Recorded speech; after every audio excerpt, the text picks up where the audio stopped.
Hi. Hello, how are you? It's me, Vince. How are you? Welcome to the show. It's Atomic Radio Hour, episode 229. Not even 2 seconds in, I'm already messing up. Hi, how are you?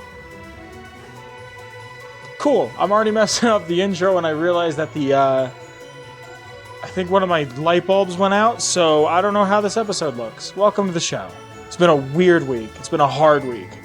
I hope you guys are good. It's actually, I'm recording this the day before the American Thanksgiving, and that's why this episode's going to be a little on the short side, because it's Wednesday it's November 23rd, 2022 in the year of our Lord at 8:16 p.m. currently as I'm recording this, and I need to get prepped. I'm hosting Friendsgiving. I'm having some friends come over. It's going to be including myself, about 8 people coming over, and I got to go and make sauce and chicken cutlets and ziti and ham and asparagus, and I'm getting all of the garlic bread fresh. Garlic bread, I'm going to make cornbread.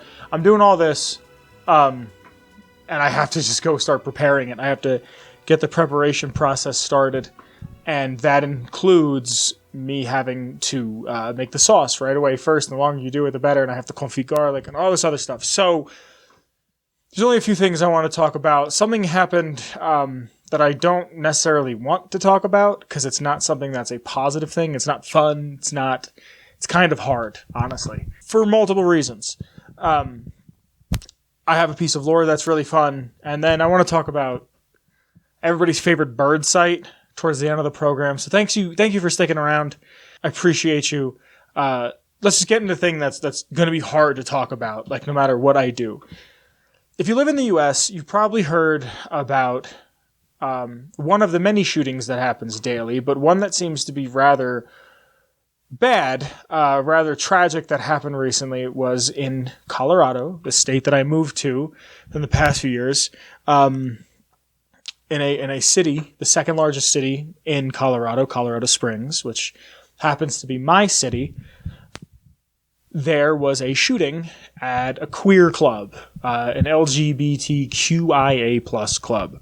I don't like the word queer because growing up that was a slur and now it's been reclaimed, whatever. I listen to hip hop. I understand words being reclaimed, but it just makes me uncomfortable to call people queer because to me, in my mind, that's what you say to be mean to a gay person. It's a place called Club Q. You've probably heard about this. I don't know how much this news gets out of the U.S., but it was a gay club, and it was a drag show, and someone came into the venue with a gun and shot the place up. 5 people are dead and 18 wounded. This is the first time that a shooting has been in my backyard. It was always very much like, oh, here, this happened. Like, I even live, like, an hour and a half, 2 hours from Columbine, where the first big nationally known school shooting was. This video is going to be so pushed under. I just realized it'll never be eligible for monetization if I ever hit that. Never. I live about an hour and a half, 2 hours from Columbine, the first public one in the 90s. Not public one, but one that was on a big scale. The shooting took place about 10 minutes from my house. 10 minutes from me. It's actually right next door to one of my favorite places to get breakfast. This little diner that does a delicious chicken fried steak. And to bring it even closer, I was going to go to this show.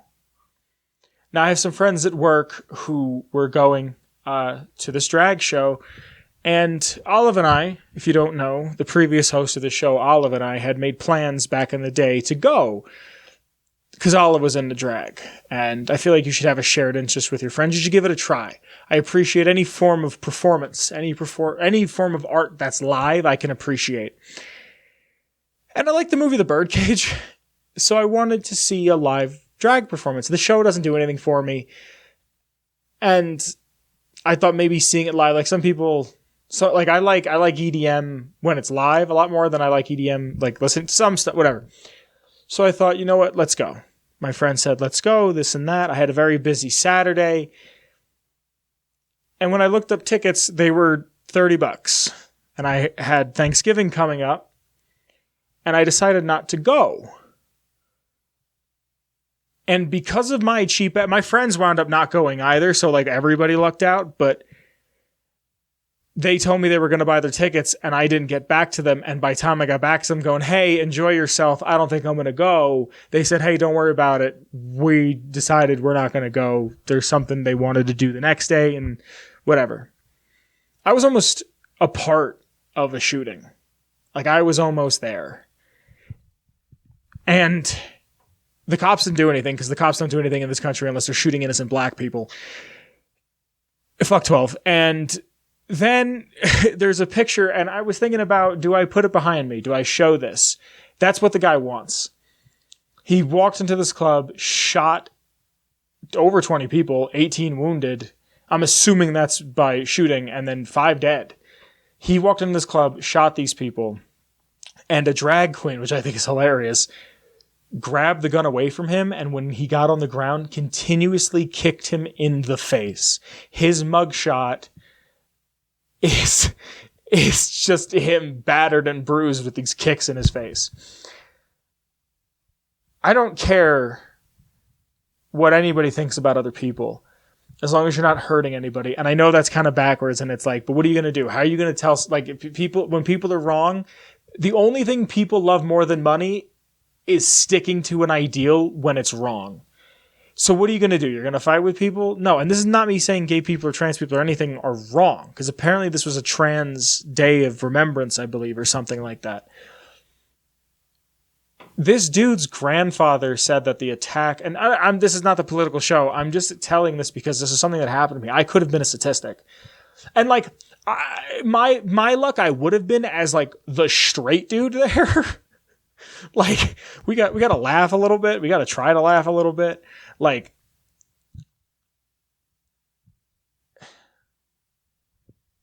this is a guy who, the shooter, his grandfather is a politician who said that the attack on the Capitol, the January 6th attack on the Capitol was akin to the Civil War. It was that important in our history, and those people were good people. Because they believed it, because their beliefs stem from a pizza place that had stuff to do with kids going on that was never completely proven. And like I said, this was a 10-minute drive from my house. I almost went there. I was almost a part of this. And my gay friends are scared now. And there was a weird sense of like community that I got from my other gay friends, that they were reaching out to each other. Like I texted my friends when I woke up and saw it, and I was like, what the f*** happened? Like, can you believe this and that? And they're like, it's a good thing we didn't go. And I'm like, yeah, it's a really good thing we didn't go. And just now, like, it's like nothing happened. I got up, saw the news, went to the gym and ran and watched that and just thought to myself, you could have been there. You could have been a part of this. It's in front of you now. It's not running away from you. Most civilized nations don't have shootings every single day. The only reason why school shootings stopped in America during COVID is because school was no longer in session in a school building. I don't know what the answers are. All I'm saying is I'm a part of it. I'm a part of it in the sense of I'm not a part of the problem. I'm a part of the society that this is happening in. America is a third world country in the Gucci belt. Great tweet. Top 10 tweet. And just, what do you do? Like I said, my gay friends are scared. Some of them don't want to go to the mall anymore. And I can't tell them that they're wrong, and I can't tell them that they're right, because I don't know. And you would think me as a person who is friends with these people, I would do what I can to defend them. And what do? It's scary, man. It's scary. We live in a crazy time. And like, I was having a conversation at work with somebody that's like, was everything always this bad? Or just because we have the internet and 24-hour news and a constant, like I could talk to someone in Japan in 2 minutes. Are we just more exposed to the world now, and now everything seems like it's worse, or has just humanity always sucked this much? I don't know, man. I really don't. I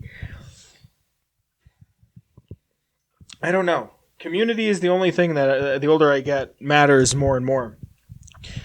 And I see it with these queer people. Scary, man. Scary. And what's wild is it's not even like it only affects gay people, because I had my friends who know that I'm a straight dude who would never think I would go to see a drag show, but I'll do anything twice. Like, I'll do anything just for the story. Just be like, yeah, I went to the show, wasn't my thing, I walked away. This is what I don't know if I ever told the story publicly. That's what I did with My Little Pony. When MLP was huge and bronies were everywhere, I found like one of these YouTube channels. It's like a YouTube channel where you watch YouTube with other people. And it was a pony room. And like people were watching like Family Guy funny moments, and someone else was watching Smosh. This was a while ago. And like somebody else was watching like some cooking shit. And I just was jumping in rooms, checking it out. I don't even know how I found the site. And I found a pony room, and I click on it, and I was just like, yo, I don't understand this. Why are you guys so into this? And they're like, why don't you stick around for an episode? And if you hate it, you hate it. You never have to watch another episode ever again. And I went in, and they asked me, they go, how do you feel about it? And I was like, not my thing. And they go, thank you for giving us a chance. I've never had anything bad to say about bronies since, because they were nice to me, because I gave them a chance and they respected that. Like, I'll do anything. That's why I think that's my running conspiracy theory for why travel is so expensive in the States, is because they want to keep you ignorant.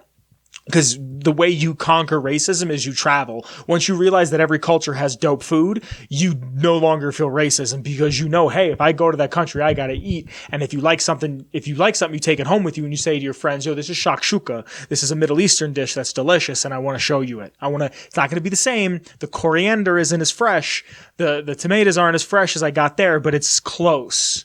And I want to share it with you, and you share someone else's culture, and you hate a little less. And that stems from education, which is a whole other thing. The U.S. is a mess. Just call your friends. Gay friends, straight friends, everything in between friends. Call them. Call them every now and again. I have one friend who we talk maybe every 3 months, and then we're on the phone for 2 hours. And if that's enough for you, that's enough for you. You don't have to be on the phone with somebody constantly. But tell them that you love them. Now, sorry for starting the program with such a downer. Like I said, this isn't a very long episode. I have a ton of cooking to do. I have a ton of entertaining to do. I have to clean my place. My toilet needs a scrub, and damn, I just thought of that. And I have to go cook. So I would like to just thank the Patreon real quick. Because of you guys, I can continue to do this. I love you very much. Thank you so much. I have to thank from the top the OG Noah. Thank you, Noah. After Noah, it's Danny. Thank you, Danny. After Danny, I have to thank Marcus. Thank you, Marcus. And last, but certainly not least, I have to thank TP. Thank you, TP. Because of you guys, I can continue to do the show, and I appreciate you, and I love you, and there's equipment that I want to get to make the show better quality, and I'm trying to reach out to other people so we can talk and make the show even bigger and better for everybody else. I love you very much. Thank you. Now, for this week's lore, I have something for you. Something that I forgot even existed within the Fallout universe. Something that I think I did very early on into one of my first playthroughs and then never did it again and totally forgot that it exists. Now, I do ask a question in the Discord every week. This week, I did not ask because this is the person who got it 2 weeks ago and got back to me a little later and said, hey, did I miss it? And I said, no, what? I know Thanksgiving's coming up. Let me just use your submission now. I said, let me just use your submission now. And it takes care of Thanksgiving. For me at least, I did my thing a little bit ahead of time. I wrote it down, all my notes, all my lore notes.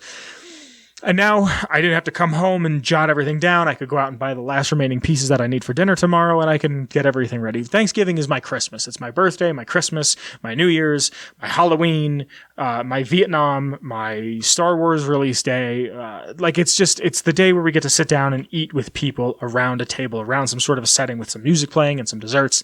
And like Norm Macdonald once said, the funniest jokes you'll ever hear, or the deepest laughter, I'm paraphrasing because I don't remember which one it is. Either the deepest laughter or the funniest joke you'll ever hear is sitting around the dinner table with somebody where nobody's saying anything remotely funny.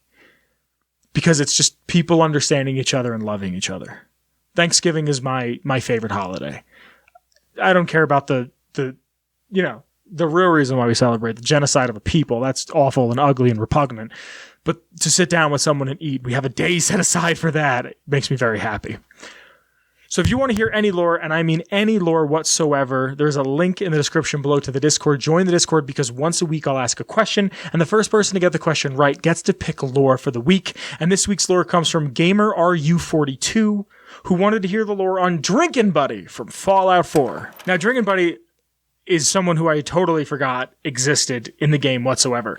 There is a point where you get to either keep him for yourself or complete the quest and give him off to somebody. I'm not going to be talking so much about the quest as I am talking about him himself. There's a few things on the wiki that I have to read, and I get all my lore off of fallout.fandom.com. Now, Drinkin' Buddy is a modified Protectron from pre-war. Now, all of what I'm about to read is pre-war. The manager of the Hotel Rexford, Jack West, propositioned Patrick Merriweather, the owner of the Shamrock Tap House, to make a mobile microbrewery out of a Protectron. So all of this is pre-war, 210 years before the bombs drop. I could see this being a huge thing, especially today, if they put like a Roomba and like a thing that brewed and or even just dispensed and they had to keep filling it. People would pay extra money for that, even if it was just some kid like with an RC controller zooming around with this robot thing and like delivering beers to people. This would make a stupid amount of money today, so I could see why it would work there. The Protectron was a consumer-grade model, and they replaced its main assembly with microbrewery parts. I don't know anything about breweries. I don't know anything about making alcohol. I don't even drink. I don't even like alcohol, so I couldn't tell you anything about it. I'll have a sip here and there, you know, drink for religious reasons and what have you.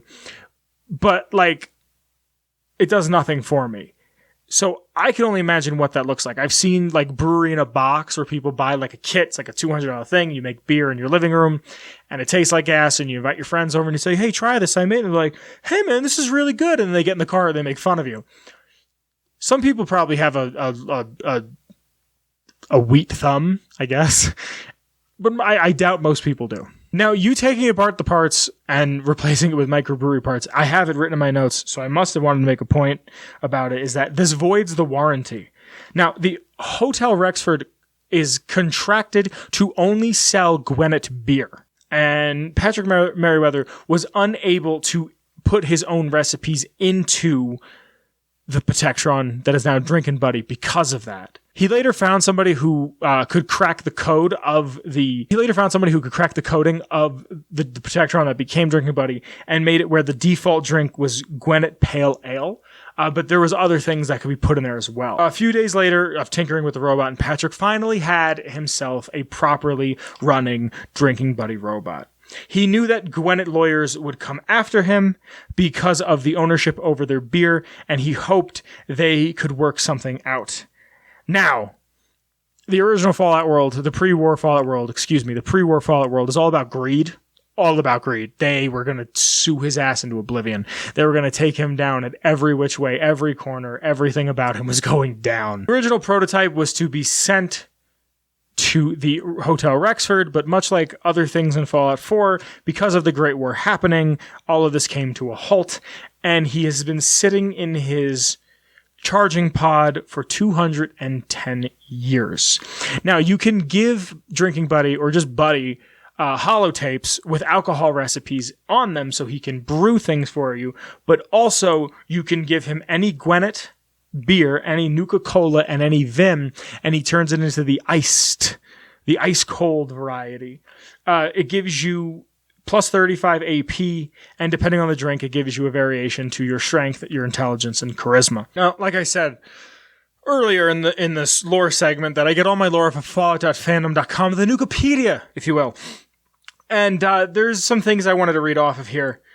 Just some simple stuff, like some of the recipes that Buddy can get for you. He can brew Gwinnett Ale. I just want to read a couple of the recipes that you can give him.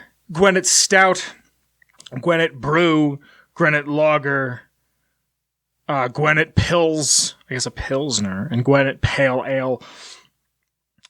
He can't make generic beer ice cold, but he can make the name stuff. He has basic combat, being a flamer and a laser gun on him. If you have a bar in your settlement, he'll stay to the left side of it and kind of serve from there, and a trading post, he'll kind of walk back and forth. Part of a quest called Trouble Brewin', where Rufus Rubens will ask if the sole survivor can retrieve Drinking Buddy for the Hotel Rexford. Alternatively, they may claim the robot for themselves and send it to an allied settlement. Keeping him will have the quest marked as incomplete. I gave the Bruin Buddy back because I never drank in my games, and I didn't know if that was going to do anything settlement-wise. Also, I've been to the Hotel Rexford like 2 times to do this quest and never again. I don't think I've ever been there since. I don't know who's there. I don't know anything about it. Part of me might think that that's where the Vault-Tec sales rep is. I could be completely wrong. He's the only Protectron in the game that can't be hacked into with the robotics perk. Strong likes destroying Buddy, and Kate hates it. He's a cool robot. Just because I know it's going to be a bit shorter than usual, I'm going to put some jokes that he says right here. I was banned from the airport last week. Apparently, security doesn't like it when you call shotgun while boarding the plane. 2 fish swim into a concrete wall. One turns to the other and says, "Damn." A blind man walks into a bar, and a table, and a chair. The past, the present, and the future walk into a bar. It was tense. How do you kill a circus clown? Go for the jugular. What did the commies light their house with before they used candles? Electricity. What do people from outside of Boston have in common with a bottle of beer? They're both empty. From the neck up, there is no I in denial. A priest walks into the bar and takes a seat next to a call girl. Then he turns to her and says, "Error. Data corruption. Punchline not found." Ha, ha, ha. That's a good one. That's really all I have for Drinking Buddy from Fallout 4. Like I said, super neat. Not that I had no clue it existed. I totally forgot he existed. I remember seeing him twice in game, and the one time I wasn't even playing. I did the quest, sent him to the Hotel Rexford, and then I went to a friend's house, and he's like, "Yeah, I kept him." And that was the entire conversation we have. And that's all I have for you on Drinking Buddy. And that, my friends, is today's lore. So, alright. It happened. We know that it happened. Elon bought the fucking bird site, and it sucks, and everyone's on Hive now, but we made them, but nobody's on there. We're on there, and everybody has an account. Everybody's following each other again, or following some people, but nobody's on there. It's just a mess, dude. I'm watching it every day, and it's like, hey, we're all going to Hive. Hey, we're all going over here. Hey, we're all doing this. Hey, we're all going that way. Oh, we're doing this. We're doing that. And it's like, all right, what's going on with the site? Now they want to stop this new thing. They want to do a different blue check. They want to do a different color. So if you pay for Twitter Verified, you have let's say you have a red check. Great, but people don't understand. They see check, they think good.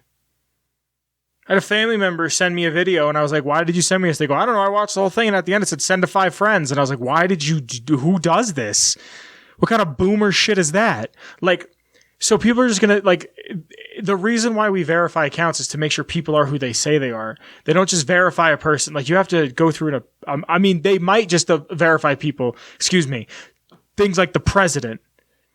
Things like if someone is being an active member from their account and doing something. MF Doom had a verified Twitter. I mean, it's still there, but whatever. That man's only post was MF Doom is not on Twitter. I doubt he applied for verification. You have to submit ID. You have to submit works that you've done, or at least 3 to 5 articles that have been written about you. It's a mess. The whole thing is a mess. And again, people don't know what is and is not some sort of verified account. So what's going to stop anybody from making? There was a time where the $8, you buy the $8 verified, and someone made themselves made them an account that was something that makes insulin, and tweeted out insulin should be free, and the stock plummeted to the lowest it had been in like 3 years or some shit. So tell me the system makes sense. Like, make the system make sense to me. That one person could do that and destroy the stock of another company because they said that. It's all backwards. I think Twitter, honestly, with something like a Ukraine situation, is a huge, huge, huge point of progress in the terms of humanity. It's a way for us to talk to each other globally. If something is going on, you can talk to me, I can talk to you. Hey, I'm in X country looking for something to do this weekend. Anybody know any good clubs? Hashtag the country you're in. Someone gets back to you. Hey, man, there's a football club that I'm a part of that we meet up in this pub and then this and that. You know, we'd show you some shit. When you travel, there's more, I don't know. When I travel, I don't feel like I'm in danger, but I'm also a 250 pound, 6 foot white guy who looks like a Hell's Angel. So I don't know. Maybe it's just me, but like, I don't know. there's just, Twitter is important. As much as that sucks to say, like, I'm not good at Twitter. Like, I tweet some shit out that I tweeted out the other day. Self-promo, follow me, at the Boogans. Nothing makes me believe in true love more than animated Japanese high schoolers. That's a 10 out of 10. I don't care what nobody says. And that got no traction. But like, Mike's Hard Penis instead of Mike's Hard Lemonade blew the fuck up. Y'all mind if I have a good day? I see that all the time. Beautiful Princess Island, see it all the time. Shit that's just not funny, that's like Twitter funny. I'm not complaining, sorry. Twitter's important. I think. It has the potential to be one of the least toxic of social medias. Facebook, awful. Why are you on Facebook if you're older than 35? Instagram, awful for young women. Terrible for young girls especially. Snapchat, who's using Snapchat over the age of 25 to not get nudes, drugs, or groom a minor? What else is there? Like, I can't even think of what else is out there. Reddit is fine if you're just on there for news and you're not, like, you're not doing Reddit activity. It's just wild to see Babylon fall, and it's just every day it gets worse and worse. It's just like, I ask my friends every now and again, I was like, you think anything good's ever gonna happen again? They're like, no. And it's just, we can't even have the bird sight, man. Like, that's what it feels like. I'm sorry this is such a downer episode. I had a weird week. It's been a long week. It's been a long day. Everything about it. I gotta go cook. Thank you for being here. I'm sorry this one's so short, but like I said, I gotta host like 8 people tomorrow. Thank you for being here. The intro music is by the one and only Shane Ivers. It's called Feather Duster. Silvermansounds.com/free music for all of his heaters. And if you throw a Feather Duster at the end of that URL, you'll get the intro song. Link in the description to the Discord, the Twitters, everything, me, the show, Kyle, everything. There's a link to the Patreon. Again, thank you to the Patreon, to the Redbubble, where you can buy some merch. There's also some other links down there to the Twitch and what have you. Thank you for being here. Happy Thanksgiving. I love you very, very much, and I will see you next week. I love you. Bye. Atomic Radio Hour Podcast. A Ghoulman Entertainment production.